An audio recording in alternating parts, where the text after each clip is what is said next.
The second overall pick in the NFL draft of 1983 exploded onto the scene as the Los Angeles Rams' #1 selection, establishing a mark for first-year players with 1,808 yards. The one-time SMU Mustang became a full-time thoroughbred in the NFL, looking to become one of pro football's finest, which he did, as he became the Rams' all-time leading rusher with 7,245 yards in just 65 games, while leading the NFL in rushing 3 times. Dickerson's long strides in the open field gave many the false impression that he wasn't running hard. However, that was the farthest from being accurate, for the 6'3", 220-pound back possessed phenomenal speed to complement his great strength.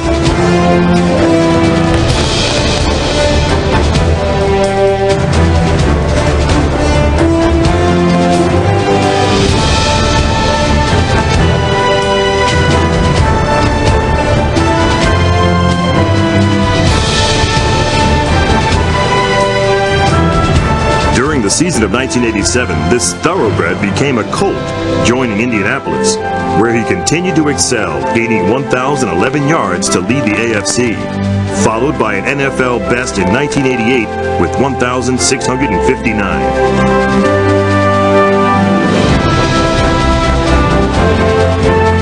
From 1983 to 1993, number 29 played professional football, being voted to the Pro Bowl 6 times, establishing many career and single-season records along the way, including the most rushing yards in 1 year. Takes the snap, gives to Dickerson, turns right.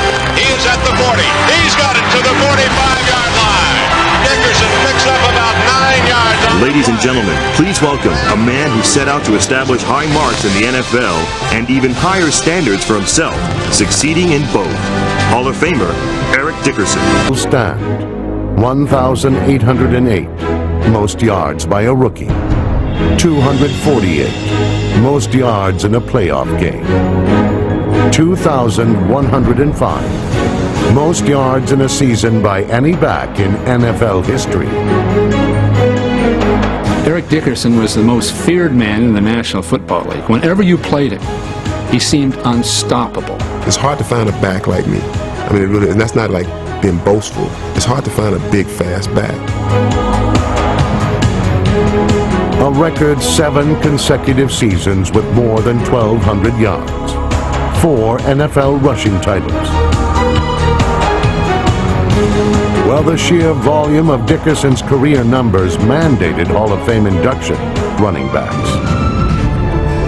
The most dynamic back of his era, and arguably the most explosive back of any era, Dickerson has not inspired transcendent memories in the collective. And I think the reason why his name is so seldom mentioned when you talk about great backs is because of some of the controversial things that happened during the time that he played.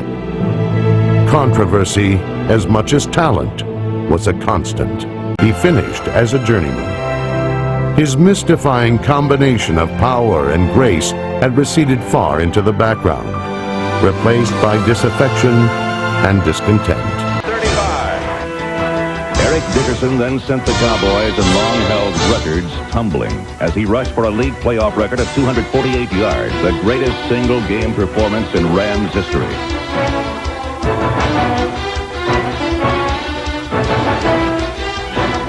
Peter Brock comes out of there as the quarterback. Turns and gives to the tailback Dickerson. Pops up the middle of the 40. 40 to the 30, to the 20, to the 15, to the 10, to the 5. Touchdown! 55 yards. That's the nice piece of running, showing you look at this and take that in your face, Dorsett.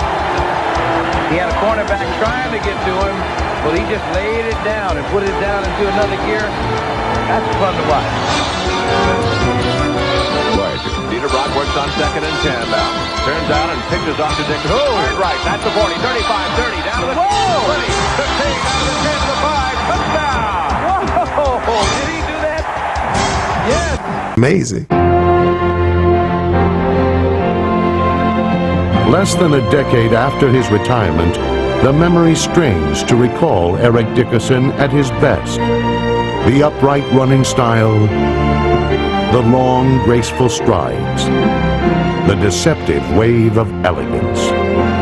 Perhaps That is the biggest shame of all. Dickerson up the middle, cut to the 10. He's at the 5. Touchdown, Eric Dickerson.